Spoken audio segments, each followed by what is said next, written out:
and I can tell you that I have never thought I would be on this stage.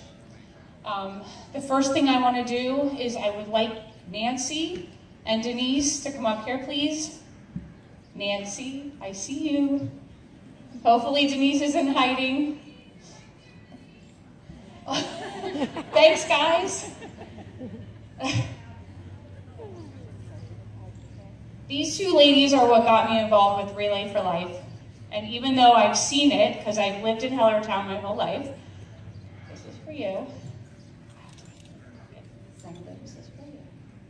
I just wanted to give them a little token of thanks, I know, for all that they do for Relay.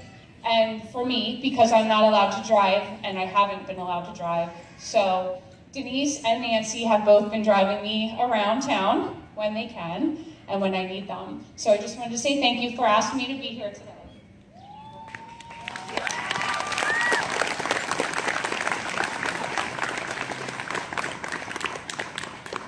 At least they didn't make me cry yet.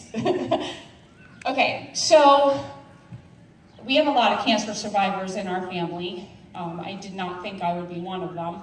I never thought that I'd be diagnosed with an anaplastic astrocytoma, which is a very rare form of brain cancer. And I had absolutely no symptoms when it happened. The only thing I could say is that this type of brain cancer is actually more common in children. And it's one of the reasons why I wanted to talk about it, because not many people are aware. There's so many different kinds of brain tumors and brain cancer, and this is one that I have never heard of before. So what I had to do was endure surgery. They took out the tumor, and this was back in August just of 2016. So once I went into my oncologist, and they told me that I had to endure chemo, radiation, you know, your heart kind of stops. You're like, well, I've seen this in my family, and I know that there's a lot of survivors, but I have to tell you, I didn't want to do it. I was just ready to be like, you know what? I'm going to heal myself or live out my life as best as I can, because I'm the type of person who likes choices, and there's only one protocol for this cancer, and that is to do the chemo and radiation after surgery, if it can be even removed. I have quite a few friends in a support group on Facebook. There's about 1,200 of us because the cancer is so rare. The closest support I could find was Philly.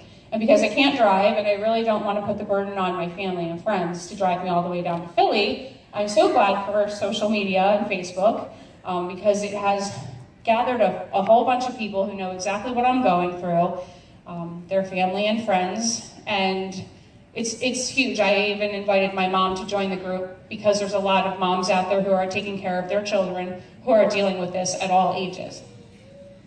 I have to say, the surgery was cake for me.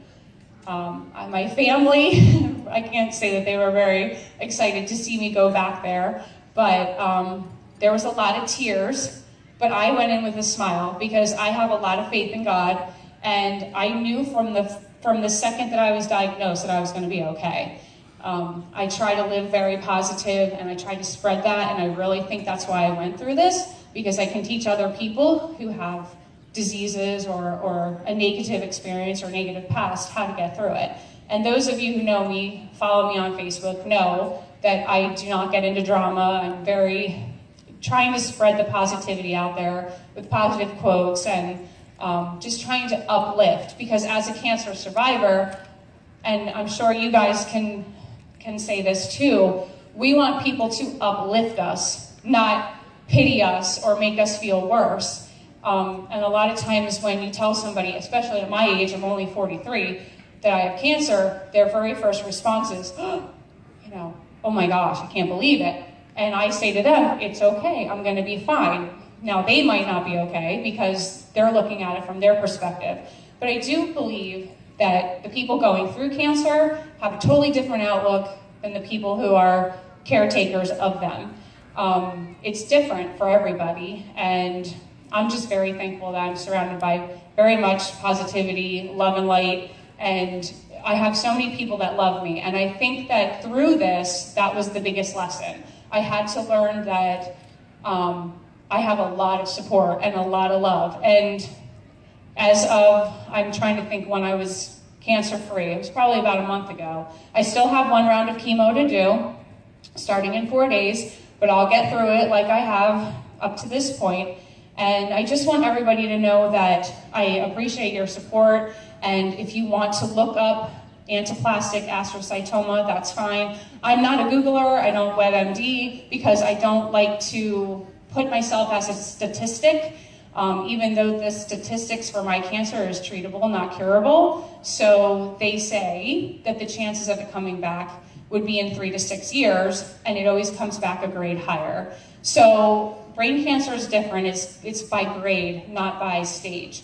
And when they diagnosed me, it was a stage 3, and there's only 4 stages of this kind of cancer. So if you could continue to say some prayers that this cancer is gone. I believe I'm a survivor forever. So I just want to thank everybody for coming out and listening to me. Thank you. Thank you.